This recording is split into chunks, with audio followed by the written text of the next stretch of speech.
డైవర్సులు ఒకరిదైందండి. Naga Chaitanya divorce 100% KTR చేయబట్టే అయింది.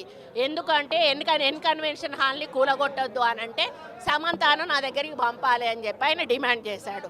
సమంత గారిని వెళ్ళమని చెప్పి నాగార్జున వాళ్ళు ఫోర్స్ చేశారు. సమంత నేను వెళ్ళను అనింది. వెళ్ళను అంటే వాళ్ళు చెప్తే వింటే విను, లేకపోతే వెళ్ళిపోండి, డైవర్స్ ఇచ్చారు. అది ఓపెన్ సీక్రెట్. అది అందరికీ కూడా ఇంటర్నల్గా మీడియా వాళ్ళంతా వాళ్ళకి ఇండస్ట్రీ వాళ్ళంతా కూడా తెలుసు. ఈరోజు సమంత జీవితం అన్యాయం కావడానికి 100% కేటీఆరే కారణం. అదేవిధంగా 2-3 హీరోయిన్లు పెళ్ళిళ్ళు కూడా చేసేసుకున్నారు. ఎందుకు అన్నట్టు ఈ డ్రగ్స్ కేసు రాగానే ఈరోజు మీకు తెలుసు రకుల్ ప్రీత్ సింగ్ ఆల్రెడీ బయట ఆమె పెళ్లి చేసేసుకుందా. ఇంకొకరిద్దరు హీరోయిన్స్ కూడా గబగబా పెళ్ళిళ్ళు చేసేసుకున్నారు. ఈ తలకాయ నొప్పి మాకేంద్ర బాబు, మేము ఇందులో ఇరుక్కుంటాము. ఆ రోజు ఆయన అధికారం ఉండి ఈ విధంగా వాళ్ళ ఫోన్లు ట్యాప్ చేసి వాళ్ళు ఎవరితోటన్నా సీక్రెట్గా మాట్లాడుకున్న వాటిని రికార్డ్స్ని తీసుకొని ఆ రికార్డ్స్ను వాళ్ళకి వినిపించి బెదిరించి, ఇగో ఈ రికార్డు మీద ఉంది నా దగ్గర, మీరు కానీ రాకపోతే ఈ రికార్డు నేను బయట పెడతా అనే పద్ధతిలో చాలామంది హీరోయిన్లను లొంగపరుచుకున్నాడు. వాళ్ళందరినీ డ్రగ్స్కి అలవాటు చేశాడు. ఈయన కూడా డ్రగ్స్ వాడాడు.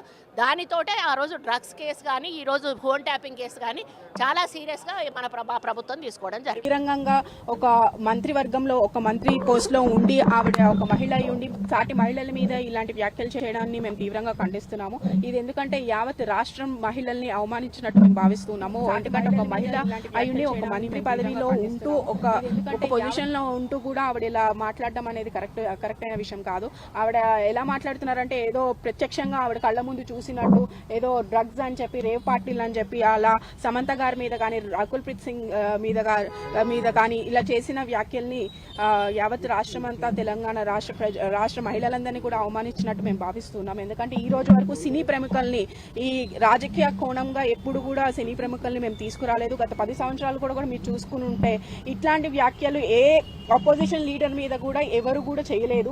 మేము ఏం చేసుకున్నా కూడా మా పథకాలు మా అభివృద్ధి కార్యక్రమాలతోనే ముందుకెళ్ళాం. కానీ ఏదైనా ఉంటే పథకాల మీద అభివృద్ధి మీద మనం మాట్లాడుకుంటూ వెళ్ళాలి. కానీ ఒక రాజకీయంగా ఒక పదవిలో ఉండి ఇట్లాంటి వ్యాఖ్యలు చేయడం అనేది చాలా తప్పు అని ఈ సందర్భంగా మీ ద్వారా ఆవిడకి మరోసారి మేము హెచ్చరిస్తున్నాము. ఎందుకంటే ఇటువంటి వ్యాఖ్యలు ఆవిడ ఇమీడియట్ గా వెనక్కి తీసుకొని కేటీఆర్ గారికి బహిరంగ క్షమాపణ చెప్పాలి. మేము ఈ రోజు ఏసీపీ గారికి సిఐ గారికి కూడా ఫిర్యాదు ఇవ్వడం జరిగింది. దాని మీద కూడా వారు యాక్షన్ తీసుకుంటాము, లీగల్ గా ఎటువంటి యాక్షన్ తీసుకోవాలో వాళ్ళు తీసుకుంటామని చెప్పి ఒక ఎక్నాలజ్మెంట్ కూడా ఇచ్చారు.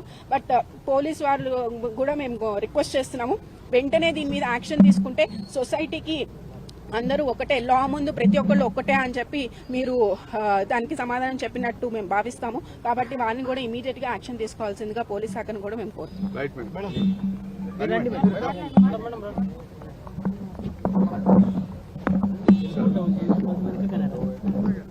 ఈరోజు పిఎస్లో కూడా మేము కంప్లైంట్ ఇవ్వడం జరిగింది. మా తోటి కార్పొరేటర్స్ అందరితో కలిపి కంప్లైంట్ ఇచ్చినప్పటికీ ఏసీపీకి కూడా అలాగే సిఎస్ సర్కిల్ ఇన్స్పెక్టర్ కూడా కంప్లైంట్ రైజ్ చేయడం జరిగింది. మరి ఇలాంటి అనుచిత వాక్యాలు మాట్లాడిన కొండ సురేఖ గారి మాటలు ఏవైతే ఉన్నాయో దాని మీద యాక్షన్ తీసుకోమని చెప్పినప్పటికీ కూడా మరి ఏసీపీ గారు కానీ అలాగే సిఎస్ఆర్ కానీ సానుకూలంగానే స్పందించారు. తప్పకుండా చర్యలు తీసుకుంటామనే విషయంలో వాళ్ళు భావిస్తూ ఆ విషయం చెప్పారు. అలాగే మాకు ఎక్నాలజ్మెంట్ కాపీ కూడా సబ్మిట్ చేయడం జరిగింది.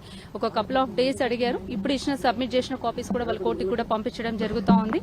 సో తక్షణమే చర్యలు తీసుకుంటామని కూడా చెప్పడం జరిగింది.